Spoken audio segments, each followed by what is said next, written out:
हरिओम। योगी श्री गोविंद निरंजन जी। ध्यान की और सांस लेने की इतनी विधियां हैं, इतने तरीके के प्राणायाम हैं, कौन सा करें कौन सा ना करें, कैसे सांस लें कैसे ना लें। तो ऐसा कोई एक विधि बताएं कि जिसको हर उम्र के लोग कर सकें और उस विधि से स्वस्थ और एवं जवान रह सकें। ऐसी कोई एक विधि। योगी श्री। धन्यवाद मसूरिया जी। आपका प्रश्न सार्थक मतलब प्रासंगिक है, क्योंकि अभी योग का इतना प्रचार प्रसार सबके पास लगभग सारे लोगों तक पहुंच गया है और एक बात सबको मालूम चल गई है कि स्वस्थ रहने के लिए अगर हम आधा एक घंटा रोज योग को देते हैं और इसकी बारीकियों को सीखते हैं तो ये लॉन्ग टर्म में हमारे हेल्थ के लिए अच्छा रहेगा। और हठ योग का सिद्धांत भी यही है कि आदमी मरते दम तक स्वस्थ रहे। तो स्वस्थ रहने की प्रक्रिया में श्वास और श्वास की प्रणाली को समझना अत्यंत आवश्यक है। और सबसे मतलब प्राणायाम कई तरीके के हैं। प्राणायाम जो प्राण है वो एक तरफ हमारे शरीर को इफेक्ट डालता है और एक तरफ हमारे मन को प्रभावित करता है। दोनों के बीच की एक कड़ी है प्राण एक तरफ। तो अगर आप जोर से जैसे मान लीजिए भस्त्रिका किया आपने 10 मिनट, तो इससे क्या होगा, आपके बॉडी के केमिकल कंपोजिशन, ऑक्सीजन और कार्बन की मात्रा बदल जाएगी और जैसे ही वो बदलेगी आपका मन बदल जाएगा, आपकी परसेप्शन एबिलिटी बदल जाएगी। तो श्वास की एक पैटर्न और माइंड का एक स्टेट ऑफ माइंड और difference in chemical composition in the body, ये तीनों को रिलेटेड। जैसे कि मान लीजिए कि आपको गुस्सा आया तो श्वास एक ढंग से, श्वास की पैटर्न बदल जाएगी और बॉडी में हार्मोन्स जो है दूसरे तरह के रिलीज होते हैं। तो अगर हम श्वास को नियंत्रण में रखें या समझ लें तो हम मन और शरीर दोनों का नियंत्रण कर सकते हैं। इसीलिए ब्रीदिंग पैटर्न को अडॉप्ट करने की तरह तरह की विधियां और कई सारे ब्रीदिंग पैटर्न हो सकते हैं।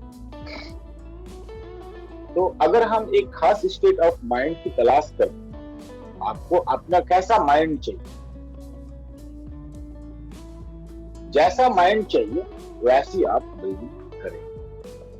सीधा माइंड को आप वैसा नहीं बना सकते, लेकिन अगर वैसी ब्रीदिंग करेंगे तो आपके पास वैसा माइंड बन जाएगा।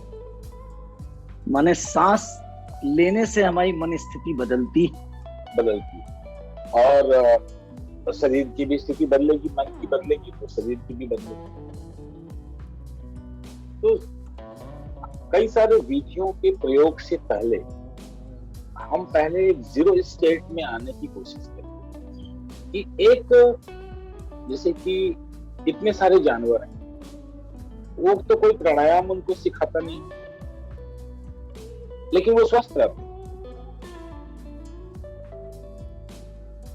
हमें सीखना पड़ता है क्योंकि हमारा नेचुरल ब्रीदिंग पैटर्न डिस्टर्ब हो। हर एनिमल जिस प्रकृति से पैदा हुआ है वो अपने नेचुरल ब्रीदिंग पैटर्न को कभी नहीं भूलता, उसको वो याद रखता है और इसलिए वो पूरा स्वस्थ है। हमारा नेचुरल ब्रीदिंग पैटर्न है लंग्स, हार्ट की जो कैपेसिटी, उस कैपेसिटी को हम पूरा यूज नहीं करते।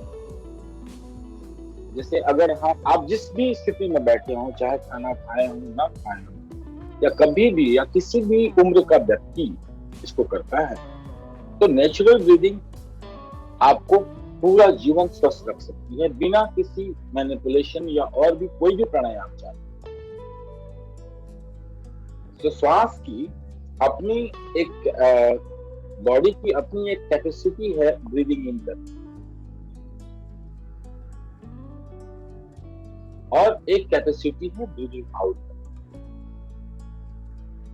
जो धीरे धीरे व्यक्ति बूढ़ा होते जाता है तो ये कैपेसिटी उसकी घटती है। Breathing in capacity and breathing out capacity. Breathing अगर हमें उस कैपेसिटी को बढ़ा दे तो हम वापस जवानी माने बुढ़ापा आने में लेट, और वो कैपेसिटी जितनी जल्दी खत्म होगी उतना जल्दी बुढ़ापा आएगा। तो एक जैसे ही श्वास आई, अगर थोड़ा सा आने के बाद अगर हमें थोड़ा सा उसको और उसमें जोर लगा दें, और जब श्वास बाहर गई तो जाने के बाद थोड़ा सा और जोर लगा दें। इतना ही प्रयास करें, थोड़ा सा प्रयास करें।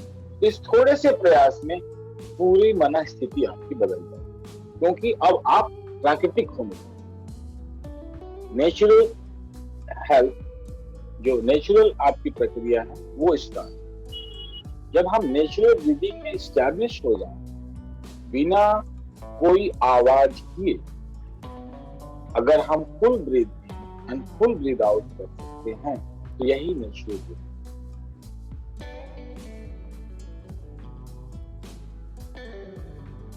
बहुत ही सरल और इतनी इफेक्टिव विधि आपने बताई है कि हम नेचुरल विधि से सांस लें। केवल अंतर इतना है कि हमें छोड़ने में और लेने में थोड़ा सा एफर्ट एक्स्ट्रा, जरा सा सपोर्ट करना है, थोड़ा सा। और उस सपोर्ट से ही ना हम केवल स्वस्थ रह पाएंगे, हम अपने जीवन को लंबा और जवान यानी कि स्वस्थ जीवन हम जी पाएंगे। आपने इस इफेक्टिव विधि दी, धन्यवाद, बहुत बहुत धन्यवाद स्वामी जी। हरि ओम, हरि ओम।